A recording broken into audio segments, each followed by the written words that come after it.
Every fighter pilot remembers the first time they employed in combat and how special that moment was, because all your life you've wanted to do something. And fighter pilot is not just a job, it's an attitude, it's a mentality. On the one hand, you feel a sense of accomplishment at doing a thing that you've been training to do it right and to do it well on your first try or your first time you're really tested. On the other hand, you are, for the first time in your life, dealing with situations that are matters of life and death for people.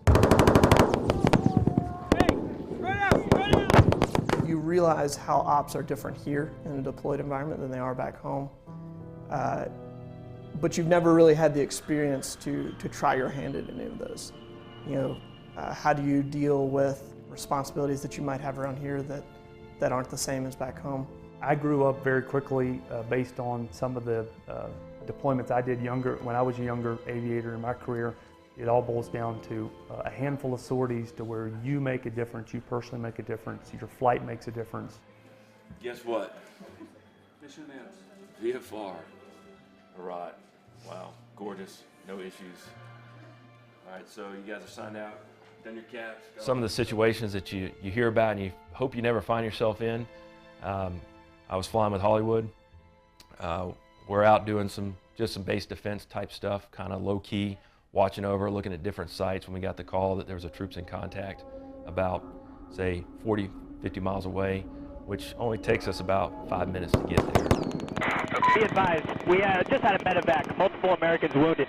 We checked in, these guys are obviously, they're screaming, they had taken casualties. As soon as I key in the frequency to go to talk to the JTAC, you can hear the screaming in the background. You can hear the bullets firing in the background. You can hear him breathing heavy because he is running. We heard the dreaded words, danger close, which meaning we're going to be employing, in essence, right in the middle of their fight.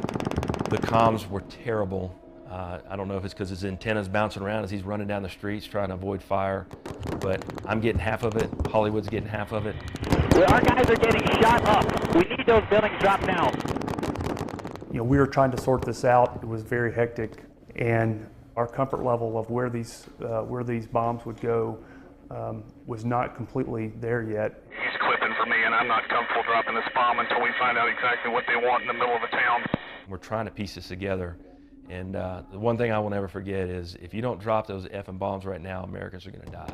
Americans are going to die if you don't drop the bomb. And at the time, you want to absolutely make sure. I mean, the worst thing for any fighter pilot or anyone in this type of scenario would be to drop and to hurt or kill friendly people on the ground. We finally got it all together and able to put down a bomb, and you could just hear the calm in his voice.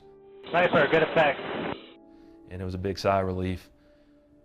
We landed and were met by the squadron commander. They had already called to let us know that what we did that day saved American lives. You have an entire wing full of professionals that are out there representing Alabamians as well as the country to do it right, and that's kind of our unwritten pledge to them that we are professionals, we are going to do this right and execute the mission and come home with honor. And so you fly with these guys, and you want to do everything perfect. Drop bombs where they needed to go, be in perfect formation, be visual, be on the right radio channel, doing everything right, because you don't want to let these guys down. And that, I think, is probably more important than anything, and a driving force for a young, inexperienced wingman, is that you can't let these guys down. So, there he is. I guess I'll stop talking about him. No, don't stop talking about him. Unless it's all bad.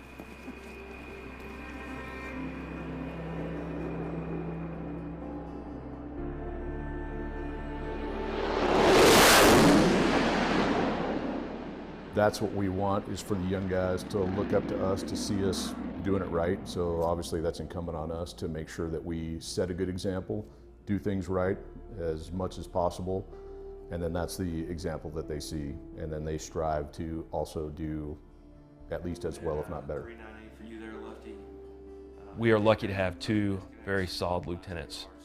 They've come over here and they performed extremely well, and don't tell them I said that.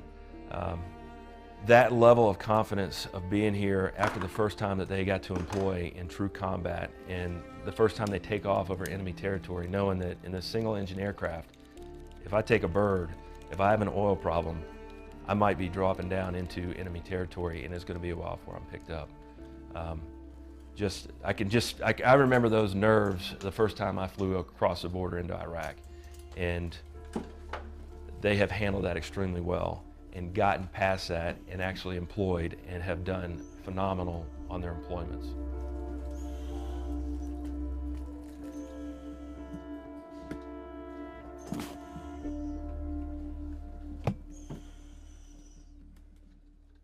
The first time I stepped to an F-16 by myself was an amazing experience. To be walking out to a jet,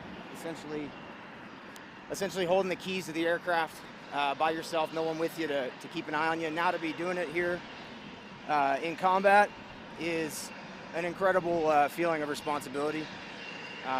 Certainly I am reminded often personally of the fact that I graduated pilot training only 2 years ago. I graduated F-16 training a year ago, and now here I am doing it for real. It feels like a lot of responsibility, and it's an honor to be given that and to be entrusted with it.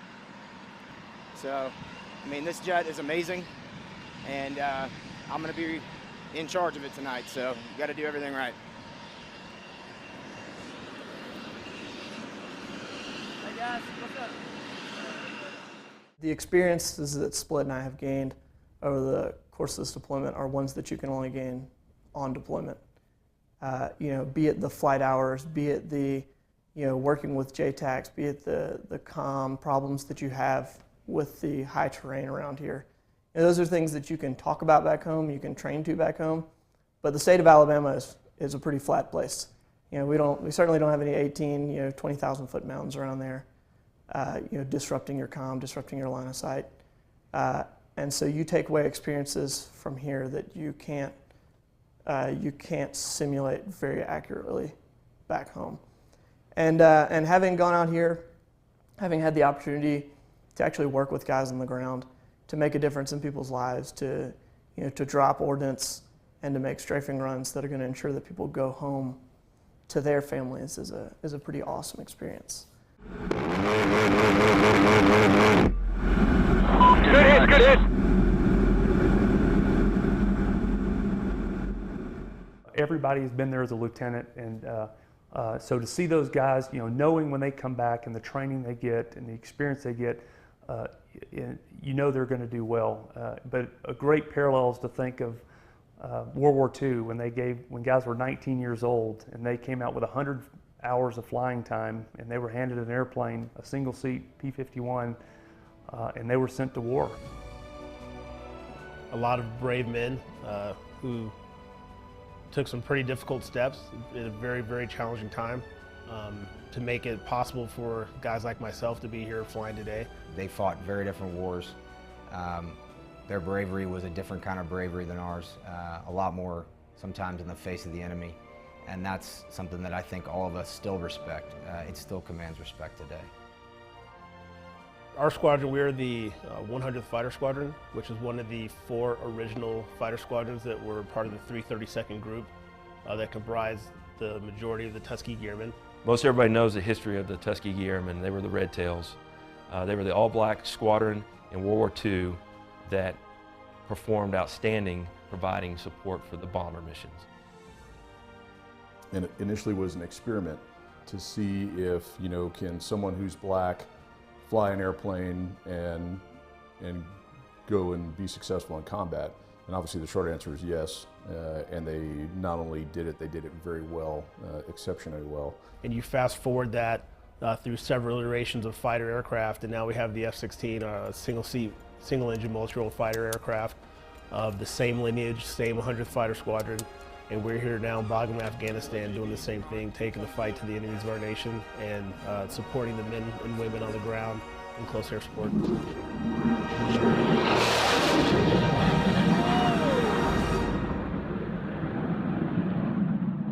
One thing that I think this unit is very good at is stressing that there's a particular standard that needs to be met And then within the squadron itself, as far as doing their particular jobs, everybody also understands that their piece is a critical niche of everything that goes on for the squadron and in the squadron. I'm proud of what I did over here, and I know everybody else is too, because a well-maintained aircraft always makes the pilot feel more comfortable when they're flying, feel safer, and makes them feel like they can get their job done better in a safer manner.